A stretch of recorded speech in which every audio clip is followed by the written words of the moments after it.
Bonjour à tous, et voici un petit tutoriel pour l'utilisation de Cameo, Aloha et Marplot. Alors, lorsque vous utilisez Cameo FM, il s'affiche une série d'outils que vous pouvez utiliser. Les trois principaux sont Cameo Chemicals, qui est la base de données des produits chimiques, Aloha, qui va nous servir à modéliser une dispersion atmosphérique, et Marplot, qui va nous servir à insérer cela dans une cartographie afin de voir les effets sur les cibles. Donc commençons par Cameo Chemicals. On clique sur le dossier en question. Il s'ouvre, Cameo Chemicals, que nous allons agrandir pour plus de visibilité. L'option Search, l'option My Chemicals et l'option Reactivity pour chercher une molécule chimique. On a l'option de recherche qui est là avec le champ nom dans lequel on va pouvoir taper notre molécule à rechercher. Prenons par exemple le chlore. Alors, il faut le taper en anglais évidemment. Le moteur de recherche nous propose donc ici 46 résultats, donc avec une rangée par ordre de pertinence, donc la chlorine, ensuite le codonu, etc. Avec un léger résumé pour que nous aider à sélectionner la bonne fiche. Alors, sélection la fiche du chlore. Et voici comment ça se présente, avec la présentation NFPA d'abord, la description générale, les odeurs seuil, les risques, le profil de réactivité,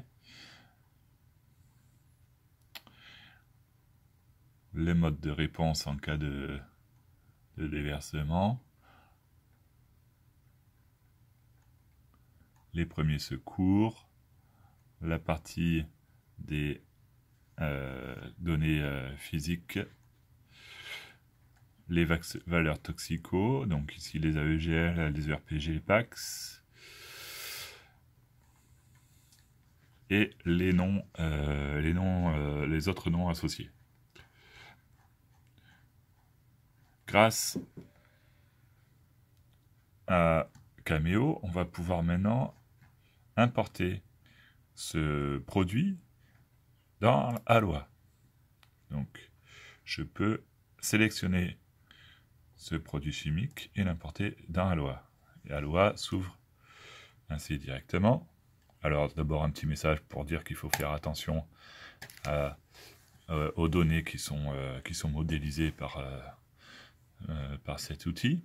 Ensuite, il nous ouvre la fiche avec les informations sur le site utilisé, donc il nous faudra renseigner. Ici, l'horloge utilisée, donc celle de notre ordinateur, et les données de la molécule qu'on a choisie. Alors là, on a des Fahrenheit qui ont, pour moi je préfère les degrés Celsius. Donc, on peut changer ça dans Display Options, et là, on peut sélectionner les unités métriques. Et là, on a des degrés Celsius qui me correspondent mieux pour mon usage. Ensuite, on revient en haut et on sélectionne les onglets un par un. D'abord, Site Data. Donc, on va pouvoir choisir la localisation. Donc, vous pouvez renseigner votre localisation favorite. Donc, pour moi, j'aime bien Fréjus France. Je sélectionne et vous voyez que ça renseigne ici. Ensuite, vous pouvez sélectionner le type de construction qu'il y a autour de votre site qui est concerné par le produit. Donc, dans des bâtiments fermés, dans des bâtiments à un étage, 2 étages, ou si on est capable de savoir quel est le taux de renouvellement de l'air. Moi, je vais sélectionner 2 étages, autour, les bâtiments sont plutôt unsheltered surroundings. Ok. La date et l'heure. La date et l'heure. Alors attendez, on n'a peut-être pas vu. La date et l'heure. Ici. Vous pouvez utiliser l'horloge interne de l'ordinateur s'il est bien réglé, ou alors réglez vous-même l'horloge. Moi, je vais garder la date et l'heure. Ensuite, l'onglet suivant, le chemical. Le chemical a déjà été sélectionné au travers de Cameo, mais si vous voulez accéder directement dans Marplot, dans Aloha, vous pouvez passer directement, choisir votre molécule directement. Attention, vous avez les molécules pures ici, ou éventuellement les solutions avec la concentration possible ici. Ensuite, on sélectionne les informations sur l'atmosphère.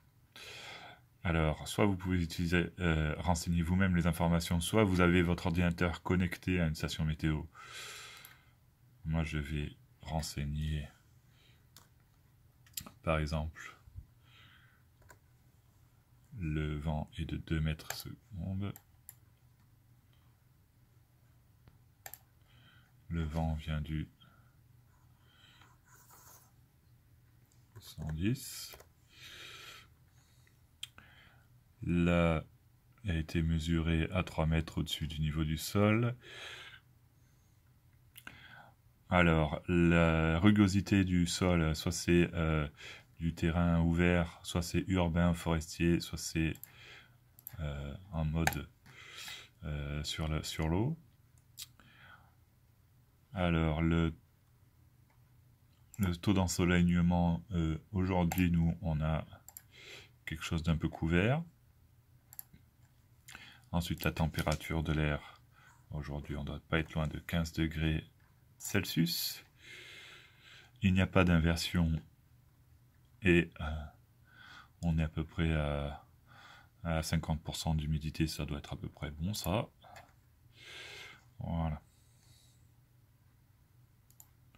Ensuite, les informations sur la source. Soit c'est une source directe, soit c'est une flaque, soit ça provient d'un réservoir, d'une citerne, soit ça provient d'une tuyauterie. Donc, on va chercher un tank. Un tank, la forme. Donc, on va sélectionner une forme cylindrique horizontale, mais on peut faire cylindrique verticale ou même une sphère. Alors, on peut rentrer les valeurs pour estimer le volume. On choisit les unités. Donc, diamètre, on va mettre 1 mètre, longueur 2 mètres. Ok. Le temps qu'on peut renseigner quelle est la phase qui est toujours voilà, la température à laquelle le chlore est stocké, ok. Alors, la masse dans le tank, on va mettre 500 kg. Et là, il nous indique quel est le taux de remplissage. Ou alors, si on connaît le taux de juste un niveau de remplissage, on peut modifier comme on le souhaite. Ok. Alors là, vous pouvez estimer en litres, du coup en mètres cubes, pardon. Voilà. Alors, la taille du trou, maintenant, de la fuite. Soit c'est une fuite circulaire, soit c'est une fuite rectangulaire.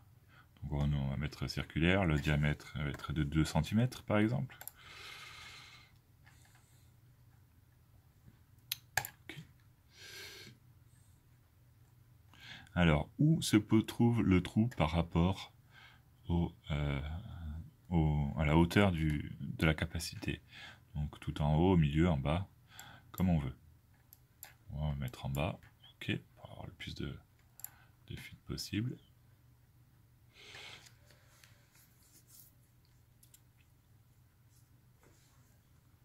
Alors, est-ce qu'on souhaite faire tourner le Aloha traditionnel, le modèle Aloha traditionnel, ou faire utiliser le Railcar modèle? Donc on va garder Aloha.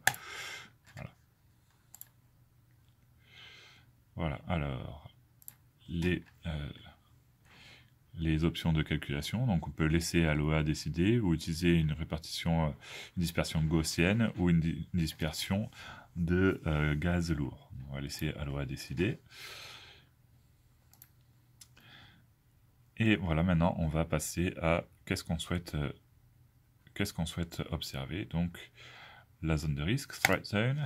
Donc là, il nous propose tout de suite les valeurs toxicologiques, les AEGL pour 60 minutes. On va être très bien. Et voilà la forme de la plume de diffusion sur une échelle de 5 à 15 km et de 7,5 de 15 km aussi. Voilà.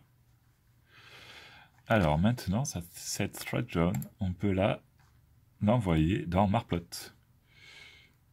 Alors attendez.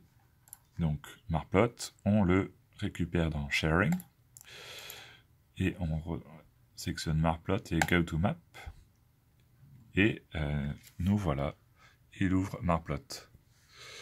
Donc un logiciel de cartographie. Comme je vous l'ai dit, vous pouvez faire intégrer vos cartes en dur créées par votre service cartographie, ou alors utiliser les cartographies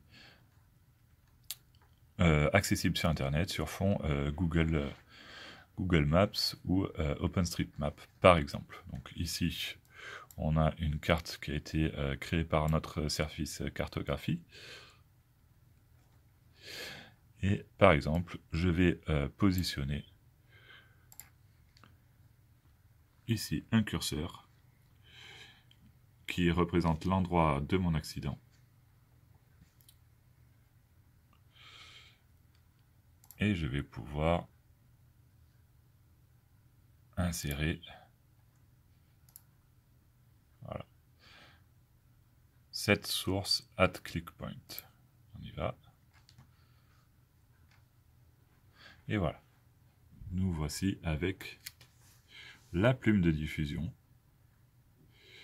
atmosphérique où on a les AEGL3, AEGL2, AEGL1 et la possibilité de variation du vent.